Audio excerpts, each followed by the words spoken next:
Romain dit, là où le péché a abondé, la grâce a surabondé. Quand j'ai commencé cette église, j'ai commencé à chercher une grande salle. J'ai trouvé une salle de 600 places. Les pasteurs européens qui étaient là à l'époque, il n'y avait pas de pasteurs noirs. Ils m'ont dit, où tu vas trouver les fidèles? Je leur ai dit, mais ici même. Le Saint-Esprit m'a dit, là où le péché a abondé, la grâce a surabondé. J'ai dit, est-ce que vous ne voyez pas des pécheurs? C'était la première fois dans le métro. Je voyais des gens s'embrasser au vu et au su de tous. Je fermais d'abord les yeux. Après, j'ai dit, non, on va bien les regarder pour voir. Qu'est-ce qu'ils trouvent dans ça? Le Saint-Esprit m'a dit, voilà les pécheurs. Là où le péché a abondé, la grâce a surabondé. Voilà. Si Dieu t'a cherché, c'est parce que tu es pécheur. Et il t'a cherché parce que le péché voulait enlever la valeur qui fait de toi un trésor de Dieu. Est-ce que quand tu pries seul avec Dieu, tu réalises que tu es vraiment un trésor de Dieu? C'est pourquoi un vrai enfant de Dieu ne peut pas se donner la mort, même lui-même. Pourquoi? Parce que pourquoi gâcher ce trésor? Pourquoi? Tu es un trésor. Même si tu es découragé, comment? Écoutez-moi. Même si tes affaires ne marchent plus, tu es un trésor de Dieu. Dieu va te faire valoriser. Tu vas être valorisé. Pourquoi? Pas parce que tu es spécial, tu es un trésor. Jean 3,16 à 17. Nous connaissons ce verset, non? Certains peuvent réciter ça par cœur. Est-ce que nous pouvons y aller et réciter tous ensemble à haute voix? Car Dieu a tant aimé le monde qu'il a donné son Fils unique, afin que quiconque croit en lui ne périsse point, mais qu'il ait la vie éternelle. Verset 17. Dieu, en effet, n'a pas envoyé son Fils dans le monde pour qu'il juge le monde, mais pour que le monde soit sauvé par lui. Waouh!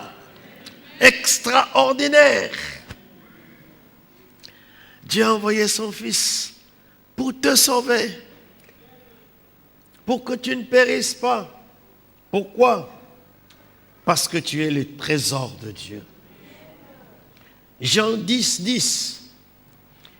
Le voleur ne vient que pour dérober, égorger et détruire. Moi, je suis venu afin que les brebis aient la vie et qu'elle est dans l'abondance. Voici les trois choses que le diable fait. Le voleur, premièrement, il vient à l'insu. C'est un voleur. Il n'est pas le propriétaire de ta vie. Il n'est propriétaire d'aucune âme. Il n'a jamais créé une seule personne. Lui, quand il vient, c'est pour dérober, c'est pour égorger et c'est pour détruire. Dérober ce qui est à toi, t'égorger, c'est-à-dire te tuer, littéralement. C'est pourquoi il y a des gens qui meurent à la fleur de l'âge. C'est triste, hein, de trouver un jeune homme, une jeune fille, dans la fleur de l'âge, 30 ans, il meurt. 40 ans, il meurt. Mais ce que je vous dis là, si vous allez en Afrique, vous allez regretter. Comment les gens meurent jeunes. Ça, c'est le voleur. Il dit, mais moi, je suis venu pour arrêter les méfaits du diable. Je suis venu afin que les brebis aient la vie et qu'elles soient dans l'abondance. Il y a donc les trois éléments là que le Seigneur est venu faire. Un, pour qu'on ne te dérobe plus rien. Pourquoi? Parce que ce qui est à toi est protégé. Pourquoi? Parce que ta vie même est protégée. Quand les gens viennent me voir pour me dire au revoir, qu'ils vont rentrer dans leur pays, même pour quelques jours de vacances ou qu'ils vont ailleurs. Il y a des gens qui partent souvent dans des missions, dans des pays dangereux. Je leur impose les mains pour demander que Dieu les protège. Que même là où il y a des bandits, que les bandits ne leur fassent rien. Et je prie pour que Dieu les laisse en sécurité, même si il y a des épidémies. Surtout quand on part en Afrique, je dis que le paludisme ne le touche pas. Et que toute microbe d'origine tropicale ne puisse pas les envahir.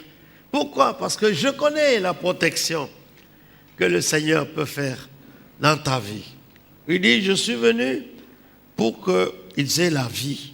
C'est-à-dire qu'ils ne soient pas dérobés, qu'ils ne soient pas égorgés et qu'ils ne soient pas détruits, mais la vie avec abondance. Waouh! C'est-à-dire être vraiment vivant. Alors, quand j'écoute les informations, on parle des gens qui ont vraiment mal vécu, qui sont morts 90 ans, presque 100 ans. Oh, il était un bon vivant. Je dis non, c'était un mauvais vivant. C'est nous qui sommes les bons vivants. Amen. Parce que Dieu nous donne la vie avec abondance. C'est ça qu'il est venu faire pour valoriser le trésor. Chapitre 12 de Jean, verset 47. Si quelqu'un entend mes paroles et ne les garde point, ce n'est pas moi qui le juge. Car je suis venu non pour juger le monde, mais pour sauver le monde. Le Seigneur insiste que le but qu'il soit venu dans le monde, ce n'est pas pour juger, c'est pour sauver. Et je ne comprends pas pourquoi l'Église, certaines personnes dans nos églises se mettent à être des juges des uns et des autres. Ils sont prêts à juger facilement les gens. Non. Vous savez, nous qui avons grandi en Afrique, quand je vois un homme avec des boucles d'oreilles sur ses oreilles, nous sommes choqués, scandalisés. Bon, il y en a maintenant même qui mettent des boucles de nez.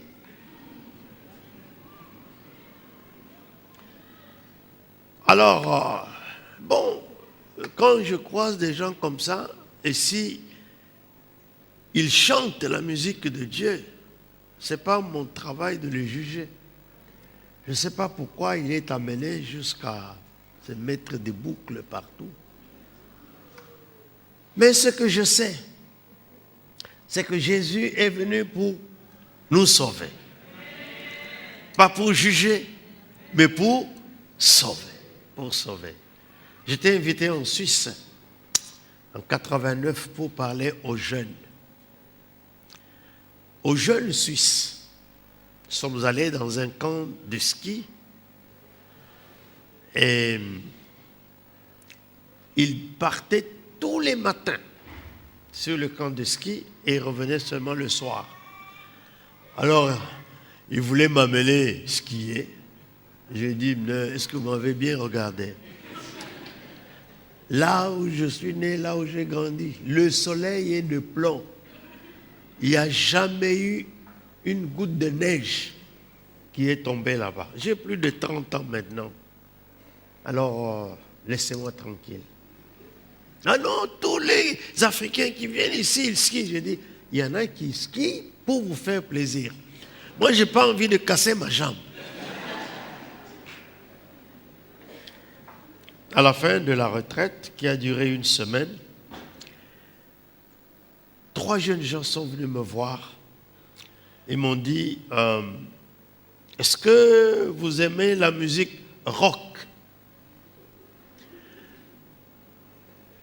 Alors ils m'ont dit, parce que nous faisons de la musique rock. Je dis, écoutez, ouais, j'ai dansé du rock quand j'étais jeune. Mais depuis ma conversion, je ne danse plus la musique rock. Parce que j'ai appris que c'est diabolique. Ah non, non, ça c'est le rock chrétien. Alors, je me rappelle d'un pasteur qui a dit, bon, il y a aussi des voleurs chrétiens. Hein. Alors, ils m'ont donné leur CD. J'ai promis que je vais écouter ça. Pourquoi? Je dis, mais c'est des frères. Si ils ont été amenés à jouer la musique rock, c'est que c'est bon pour eux. Peut-être pas bon pour moi. Mais je vais quand même écouter. J'ai écouté. Bon, leur musique ressemblait un peu à la musique de Jimi Hendrix. Vous connaissez Jimi Hendrix? Jimi Hendrix, c'était un rocker noir qui avait une tignasse de cheveux comme ça. Alors, sa musique était envoûtante. Je me fais la sieste avec la musique de Jimi Hendrix. Alors, ça m'entraîne. Bon, quand je me suis converti, vous savez que j'ai détruit tout ce qui n'était pas la musique de l'église. Hein. J'ai jeté ça. Dont la musique de Jimi Hendrix, ses t-shirts et tout. Est-ce que vous savez, bon, le pasteur me dit, dimanche tu présides le culte. Mais qu'est-ce que j'avais comme t-shirt? J'avais les t-shirts de musiciens, de Jackson 5, de James Brown, etc. Alors je dis, pasteur, je veux venir comment à l'église? Il me dit, non, viens comme tu es là, c'est bon. C'était un Américain cool. Alors, j'ai compris. Je suis allé, j'ai brûlé tous mes t-shirts. J'ai cherché une belle chemise. À l'époque, c'était des chemises cintrées.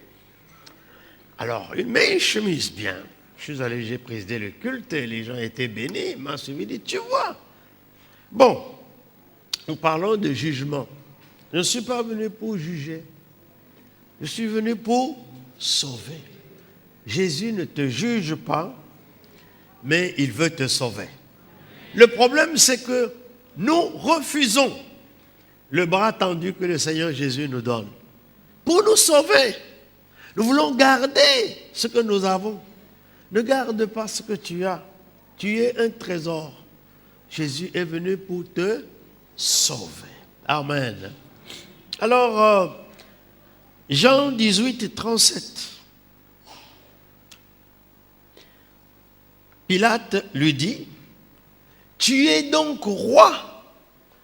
Jésus répondit, « Tu le dis, je suis roi. Je suis né et je suis venu dans le monde pour rendre témoignage à la vérité. Quiconque est de la vérité, écoute ma voix. Quelle est cette vérité?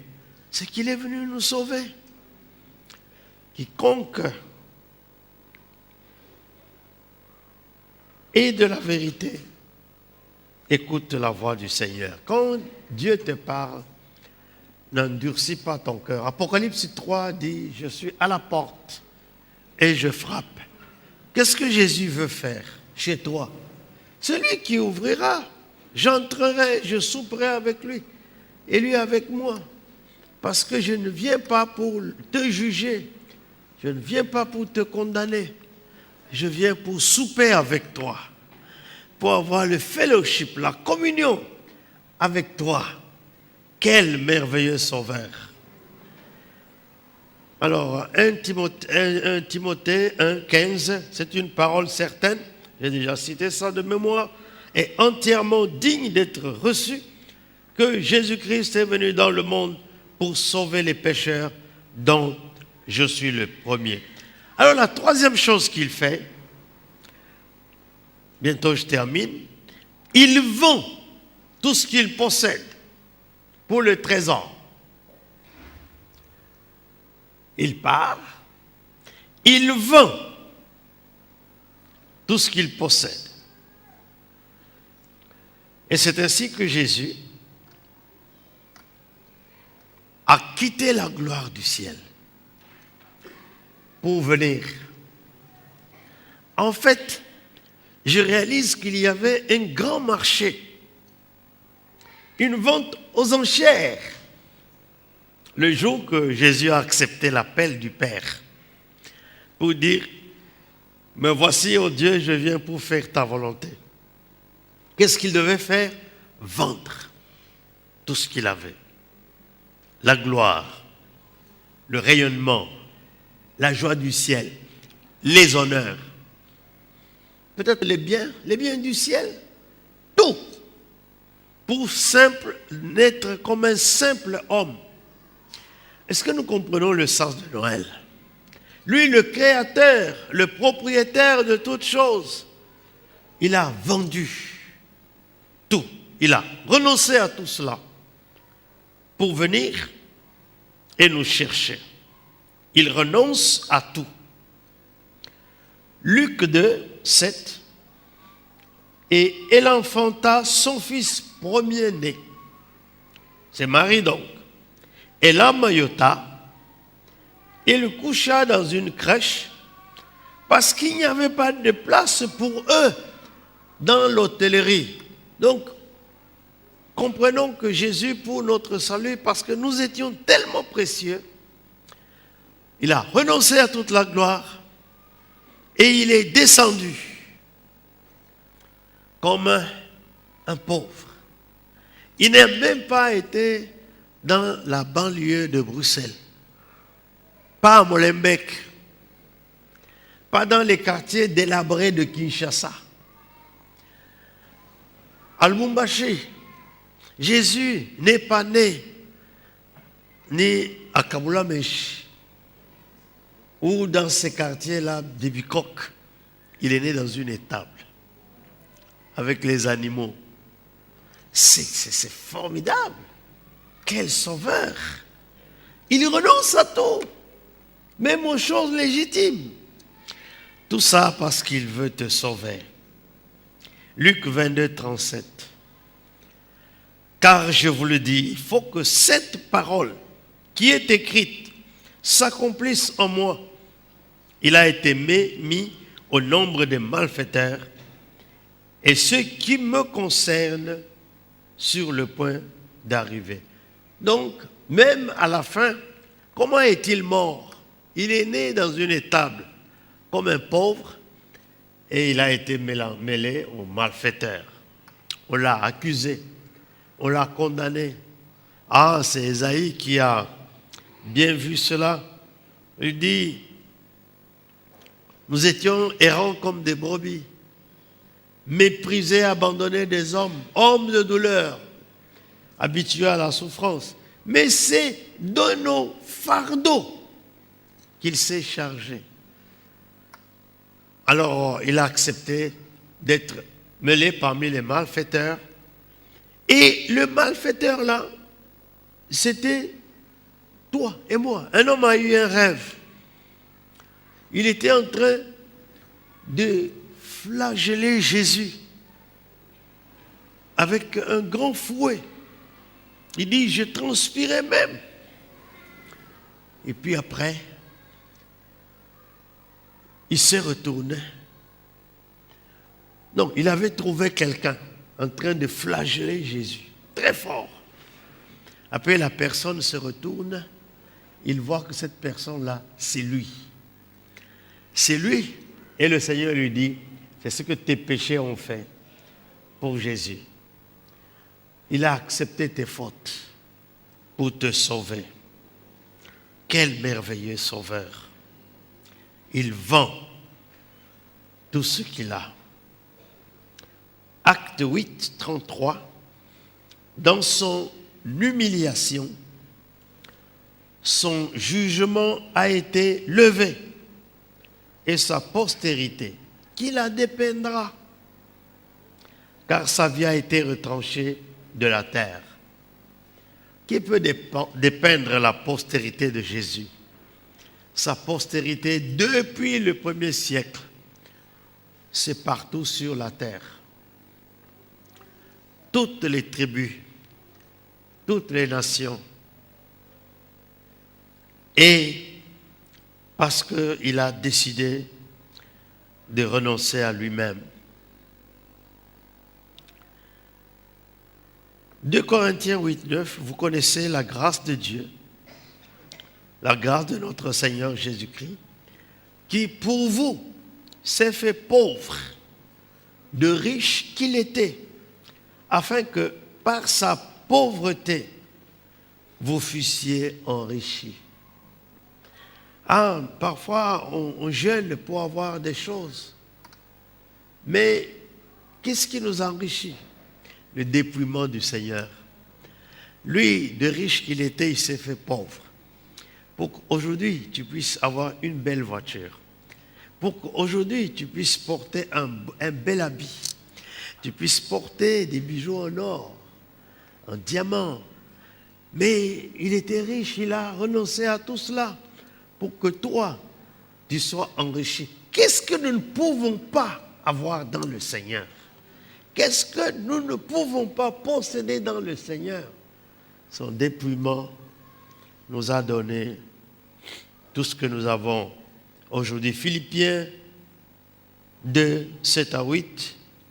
Mais Jésus s'est dépouillé lui-même en prenant une forme de serviteur, en devenant semblable aux hommes et ayant paru comme un simple homme, il s'est humilié lui-même, se rendant obéissant jusqu'à la mort et même jusqu'à la mort de la croix. Voyez, il trouve le trésor, il va. Il vend tout ce qu'il a. Il renonce à ce qu'il possède maintenant. Pour quel but? Pour racheter les trésors. Alors, la dernière partie de notre discours, il achète. Pourquoi il s'est dépouillé? Eh bien, c'est pour acheter le trésor. C'est pour que ce trésor soit à lui. C'est pour qu'il soit le propriétaire de ce trésor. Alléluia. Jésus s'est dépouillé non pas pour rien. Non, c'est pour que tu sois son trésor. À lui. Gloire à Dieu. Il achète. Il paye le prix ultime. Et le prix ultime qu'il a payé, il donne sa vie pour la vie des hommes. Oh, si nous pouvions tous être devant sa croix et l'entendre crier, tout est accompli. Père, je remets mon esprit entre tes mains. C'est-à-dire maintenant, tu peux prendre tous ces hommes-là, toutes ces femmes-là, et faire de mes gens ma propriété. Tu es une propriété qui appartient à Jésus. C'est pourquoi il veut bien s'occuper de toi. À partir de maintenant, ne tourne plus tes regards inquiets parce qu'il veille sur toi. Qu'est-ce qu'il n'a pas dépensé pour que tu sois sauvé, pour que tu sois cette propriété, pour que le trésor qu'il avait mis en toi soit sauvé, sauvegardé, valorisé. Romains 5, 8. Mais Dieu prouve son amour envers nous en ce que, lorsque nous étions encore des pécheurs, Christ est mort pour nous. 1 Corinthiens 15, 3 et 4. Je vous ai enseigné avant tout, comme je l'avais aussi reçu, que Christ est mort pour nos péchés, selon les Écritures, qu'il a été enseveli et qu'il est ressuscité le 3e jour, selon les Écritures. Gloire à Dieu. Galates 1, 4. Christ s'est donné lui-même pour nos péchés, afin de nous arracher du présent siècle mauvais, selon la volonté de notre Dieu et Père. Galates 4, 4 à 5.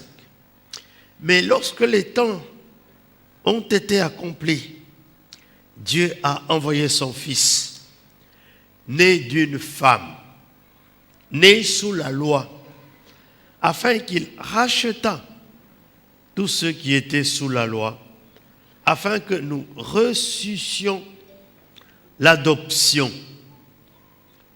Amen.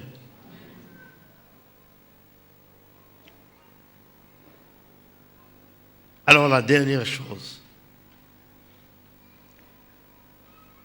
quand il a payé la partie du champ où il y a le trésor, il se réjouit. Il entrevoit le glorieux jour quand il entrera en possession de tous ces trésors.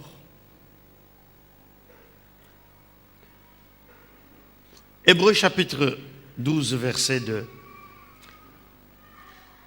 Ayant les regards sur Jésus, le chef et le consommateur de la foi, qui en vue de la joie qui lui était réservée, a souffert la croix, méprisé l'ignominie et s'est assis à la droite du trône de Dieu.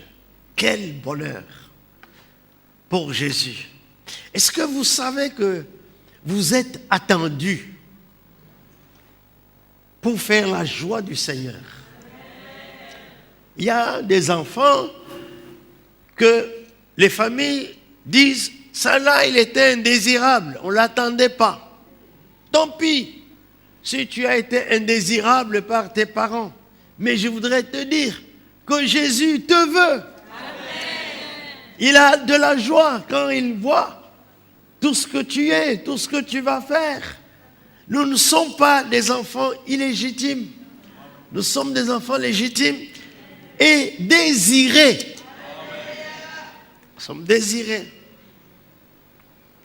Alors, un chrétien n'est pas un enfant indésirable par le ciel. Il est désiré par le ciel. Et c'est pourquoi il y a un grand bonheur pour le Seigneur. Je me rappelle quand, au début de l'église, une sœur est morte. Oh là là, j'étais triste. C'était la première expérience. Cette sœur, elle était à toutes les réunions. Et elle amenait des beignets. Elle est venue me voir. Je vais tout faire à l'église. Je vais être choriste. Je vais être ceci. Je dis, est-ce que tu sauras? Elle dit, oui. Quand j'étais dans le monde, je disais à mon mari, je m'en vais à Kinshasa, mais j'étais ici. Ce n'était pas vrai. Qu'est-ce que je n'ai pas fait? Maintenant que je suis converti, je vais tout faire à l'église. Alors, et pour mettre la couronne à ce soeur-là, elle a dit, et tous les jeudis, je viendrai préparer pour toi. J'ai appris que tu aimes les chenilles. J'ai dit, exact. J'ai grandi en mangeant les chenilles. Vous savez, nous sommes en avance. Actuellement, les Européens disent qu'il n'y aura pas suffisamment à manger. Alors, ils sont en train d'entraîner leurs enfants à manger les chenilles. Parce que ça a des protéines. Mais nous, dans nos villages, on les mangeait depuis. Alors, elle venait chez moi. Elle préparait les chenilles. Puis je mangeais. Vous savez, puis j'apprends qu'un accident l'a frappée, elle est morte. J'étais triste. J'ai commencé à prier Dieu. Je dis, je ne te comprends pas. Je ne te comprends pas. Comment une dame comme ça peut mourir? C'est une des rares fois que j'ai prié. Et le Seigneur m'a parlé clairement. Pas par une prophétie. Pas quelqu'un est venu. Non, non, non, non. j'ai eu une voix intérieure, claire, qui me disait,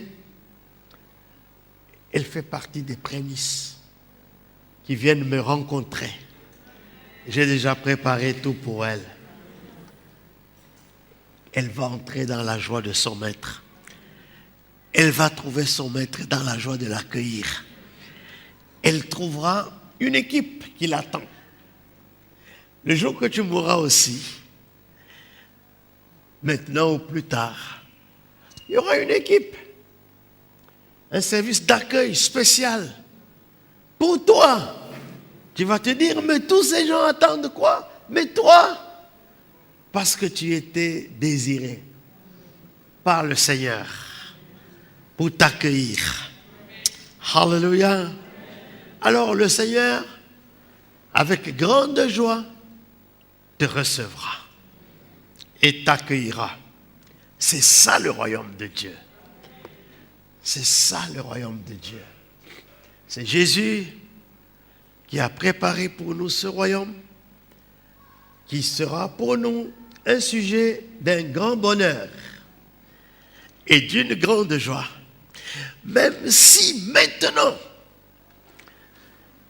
nous devons souffrir par différentes épreuves, Pierre dit, et il le faut bien, parce que l'épreuve de la foi, plus précieuse que l'or, qui cependant est éprouvé par le feu, aura pour les résultats la gloire et l'honneur quand Christ apparaîtra. Quel que soit le temps que tu traverses, sache que une grande joie t'attend dans le futur, parce que le Seigneur viendra t'accueillir. Amen. Alors si quelqu'un t'injurie, si quelqu'un te méconsidère, si quelqu'un ne voit pas ta valeur, toi-même tu dois connaître qui tu es. Tu es un trésor. C'est ça le royaume de Dieu. Un trésor caché. Amen. Dieu bénisse sa parole.